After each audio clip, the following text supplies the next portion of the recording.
అతి త్వరలోనే నియంత పాలనకు స్వస్తి పలుకుతామని కాంగ్రెస్ పార్టీ అభ్యర్థి సిట్టింగ్ ఎమ్మెల్యే గొల్లపల్లి శ్రీనివాస్ అశోక్ అన్నారు. పుదుచ్చేరి యానంలో గొల్లపల్లి అశోక్ ఆయన కార్యాలయంలో మీడియా సమావేశాన్ని నిర్వహించారు. ఈ సందర్భంగా ఆయన మాట్లాడుతూ పుదుచ్చేరి ముఖ్యమంత్రి రంగస్వామి, మాజీ మంత్రి మల్లాడి కృష్ణారావుపై పలు విమర్శలు చేశారు. యానం నియోజకవర్గంలో గత 30 సంవత్సరాల నుండి నియంత పాలన నడుస్తుందని విమర్శించారు. యానం నియోజకవర్గంలో ఎన్నో సమస్యలతో ప్రజలు ఇబ్బందులు పడుతున్నారని, వివిధ ప్రభుత్వ శాఖలలో పనిచేస్తున్న ఉద్యోగులు ఇబ్బందులు ఎదుర్కొంటున్నారన్నారు. ప్రజల సమస్యలు పట్టించుకొని సీఎం రంగస్వామి ముఖ్యమంత్రి పదవికి అర్హుడు కాదన్నారు. ఏప్రిల్ 9వ తేదీన జరగబోయే ఎన్నికల్లో అధిక మెజారిటీతో మళ్లీ గెలుస్తామని, కాంగ్రెస్ పార్టీ అధికారంలోకి వస్తుందని, ప్రజలందరికీ విద్య, వైద్యం అందే విధంగా కృషి చేస్తామని గొల్లపల్లి అశోక్ అన్నారు. యానం మరియు పరిసర ప్రాంత ప్రజలందరికీ కూడా ఏప్రిల్ 9న జరగబోయే ఎన్నికలు ప్రతి ఒక్కరికి కూడా తెలిసిందే. ఒక నియంత పాలనకి ఈ 5 సంవత్సరాల్లో ఎంత ఇబ్బంది పడున్నానో, ఎంత కష్టపడ్డానో కూడా ప్రతి ఒక్కరు కూడా తెలుసుకొని ఉన్నారు. ఈరోజు మరి ఆయన మల్లాడి కృష్ణారావు గారు మాజీ మంత్రి అని చెప్తూ నేను రాజకీయ సన్యాసం తీసుకుంటాను అని చెప్పి పూర్తిగా అందరి ముందు, జగన్మోహన్ రెడ్డి గారి ముందు, అదేవిధంగా ఆంధ్రప్రదేశ్ ప్రజలందరి ముందు కూడా నేను రాజకీయాలు వద్దు, నాకు కేవలం రాజశేఖర రెడ్డి గారికి సేవ చేసుకుంటాను వాళ్ళ కుటుంబానికి అని చెప్పి మరి ఈరోజు కొత్తగా రాజకీయాల్లోకి మళ్ళీ తిరిగి వచ్చి నేను యానానికి పెద్ద పాలేరులాగే పనిచేశాను తప్ప నాకే ఇబ్బంది లేదు, ఏం అవసరం లేదంటూ మరి కొత్తగా నామినేషన్ వేయడం, ఇప్పుడు దానికి మరి పోటీలో దిగడం కూడా ప్రజలందరికీ కూడా విడ్డూరంగా ఉంది.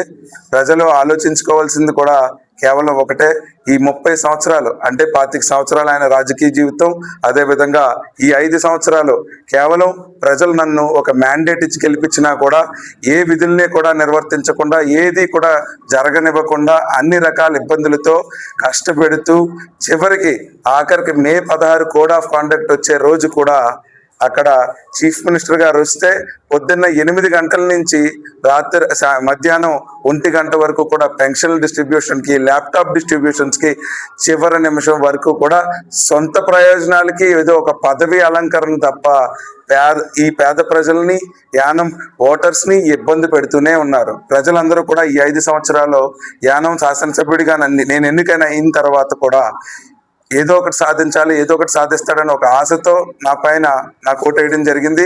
ఈ 5 సంవత్సరాలు కూడా స్వేచ్ఛా స్వాతంత్రాలతో ప్రతి ఒక్క ఎంప్లాయీ కానివ్వండి, ప్రజలు కూడా ఎవరు కూడా ఇబ్బంది పడకుండా పూర్తిగా వాళ్ళకి నచ్చినట్టుగానే అన్ని రకాలుగా కూడా ఓటేసి నన్ను గెలిపించారు. ఈ 5 ఏళ్లలో ఎన్ని రకాల అవమానాలకి, ఎన్ని రకాల కష్టాలకి గురి చేసినా కూడా పూర్తిగా కూడా నేను ప్రజలకి మంచి చేయాలనే ఆలోచనతోనే నిలబడున్నాను.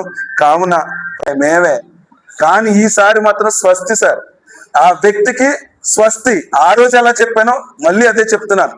రాజకీయంగా అన్ని రకాలుగానే భూస్థాపితం చేసే పరిస్థితి తీసుకొస్తాను. అతని కోరిక కదా ఇది, సేవ చేసుకోవడానికి. మళ్ళీ జగన్మోహన్ రెడ్డి గారితో అవనండి వాళ్ళ కుటుంబంతో నేనే మాట్లాడి ఈయనకి పంపేస్తాను. ఇక్కడ మనకు అవసరం లేదు సార్. ఈ 30 ఏళ్ల పాలనలో కూడా కోరుకునేది ఒకటే, ఆ 5 సంవత్సరాలు కూడా ఎన్డీఏ ప్రభుత్వం ఉంది. మొన్న 5 సంవత్సరాలు కూడా ఈ ఎన్డీఏ ప్రభుత్వం ఈరోజు కొత్తగా ఆయన మళ్ళీ గెలిచేస్తే 100 ఎకరాలు ఇస్తాను, మళ్ళీ గెలిచేస్తే ఎన్ఎంఆర్లకి పర్మనెంట్ చేసేస్తాను, మళ్ళీ గెలిచేస్తే అన్నీ చేసేస్తాను.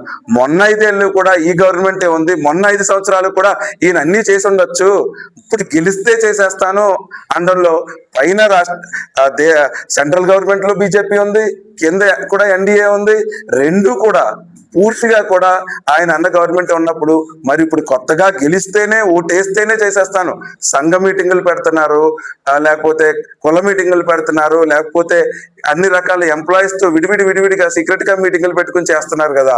ఇవి ఇంతకంటే నేను లాస్ట్ టైం పోటీ చేసినప్పుడు ఇప్పుడు 10 నుంచి 20 కుర్చీలు నిండొచ్చు, కానీ ఆ రోజు ఎదురుగా 1000 కుర్చీలు నిండిన రోజైనా కూడా ప్రజలు నాకు ఓటేసి గెలిపించిన వైనం మీరు అందరూ కూడా చూశారు.